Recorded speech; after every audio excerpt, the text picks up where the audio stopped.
Zaten yine beklemişim, gözlerimde yaş ediyor bana. Şimdi yoksun, dünya bana dar.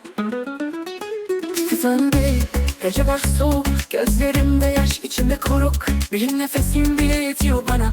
Şimdi yoksun, dünya bana dar. Yaralı gönlüm seni arıyor. Sessiz çığlıklar göğe taşıyor. Bir gün dönersen duyar mısın beni? Yokluğun vurdu, yıktı kalemi.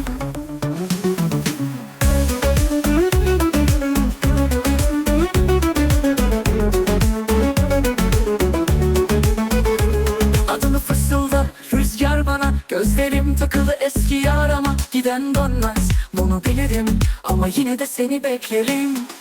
Yaralı gönlüm seni arıyor. Sessiz çığlıklar göğe taşıyor. Bir gün dönersen duyar mısın beni?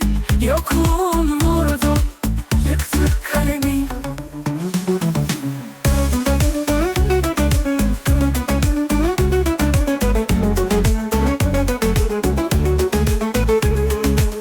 Belki bir gün rüyada bulurum, son kez sana seviyorum derim.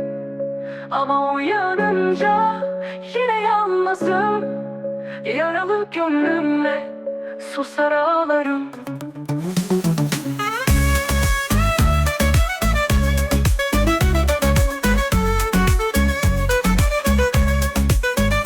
Yaralı gönlüm seni arıyor. Sessiz çığlıklar göğe taşıyor. Bir gün dönersen duyar mısın beni? Yokluğun vurdu, yıktı kalemi.